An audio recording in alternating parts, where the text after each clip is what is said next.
জিসান নামে একজন যুবককে আওয়ামী লীগ, যুবলীগ এবং পুলিশ, বিজিবি সহ তারা নির্বিচার গুলি করে তাকে হত্যা করে জিসানকে।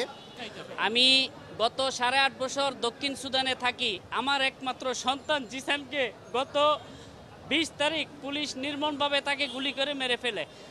এই কষ্ট সহ্য না করতে তার 1 সপ্তাহ পরে আমার একমাত্র ছেলের বউ মিষ্টি আক্তার উনিও সুইসাইড করে। এই দেশের কাছে আমার শুধু আমার ঘরে আজ পর্যন্ত খোঁজখবর নেওয়ার জন্য শুধু মিডিয়া বাইরে গেছে, আর কেউ জানে। যমুনা টিভি, সময় সংবাদ, অনেক মিডিয়া ভাই আমার কাছে গেছে, আমার অনেকভাবে তারা সান্ত্বনা দিছে, আমার খোঁজখবর নিছে। কিন্তু আজ পর্যন্ত আমার বাসায় আমার পাশে তাজুল ইসলাম সাহেব, উনি আমাকে আমার এই কষ্টের কথা শুনে উনি শুধু আজকে আমার পাশে আছে, আমার পাশে কেউ নাই।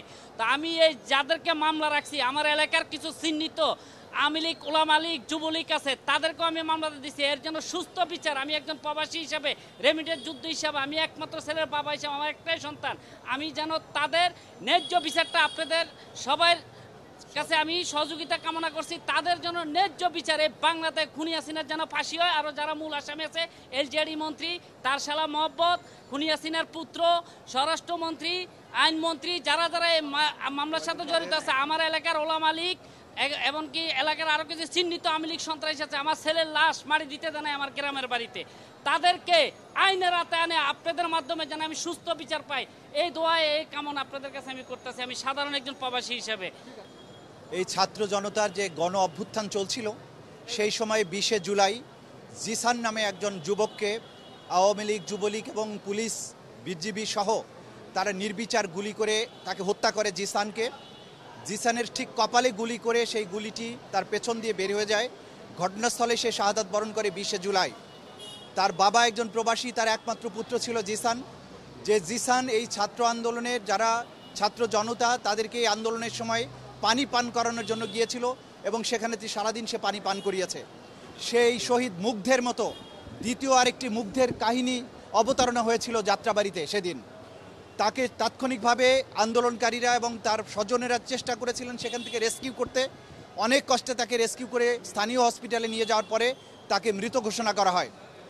সবচাইতে দুঃখের বিষয় হচ্ছে, জিসান শাহাদাত বরণ করার পরে 9 দিনের মাথায় তার স্ত্রী এই শোক সহ্য করতে না পেরে 29শে জুলাই আত্মহত্যা করে।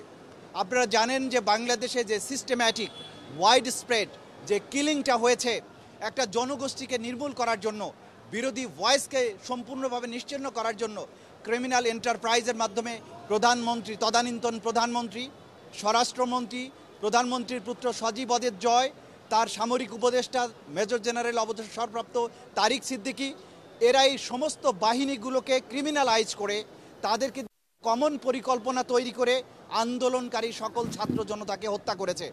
তাদের সুপিরিয়র রেসপন্সিবিলিটি, কমান্ড রেসপন্সিবিলিটি রয়েছে।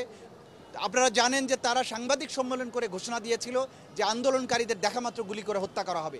তাদের এই নির্দেশের কারণে মূল বাহিনী হচ্ছে পুলিশ এবং বিজিবি, র্যাব, এসব তাদের অক্সিলিয়ারি ফোর্স বা সাহায্যকারী বাহিনী হিসাবে ছাত্রলীগ, যুবলীগ অস্ত্র হাতে পুলিশের পাশাপাশি এই সাধারণ জনতাকে হত্যা করেছে। এই হত্যাকাণ্ডের দায়ে শেখ হাসিনা, তার পুত্র জয়, স্বরাষ্ট্রমন্ত্রী কামাল, তারেক সিদ্দিকী সহ 27 জন এজাহার নামীয় এবং 500 জন অজ্ঞাতনামা ছাত্রলীগ, যুবলীগ নেতাকর্মীদের বিরুদ্ধে আমরা এখানে মামলা করেছি। নিহতের পিতা বাদী হয়ে মামলা করেছেন। কোর্ট এটা শুনেছেন আজকে। শুনানি অন্তে যাত্রাবাড়ি থানাকে এই মামলাটি এজাহার হিসেবে গণ্য করে প্রয়োজনীয় ব্যবস্থা গ্রহণের নির্দেশ প্রদান করেছেন।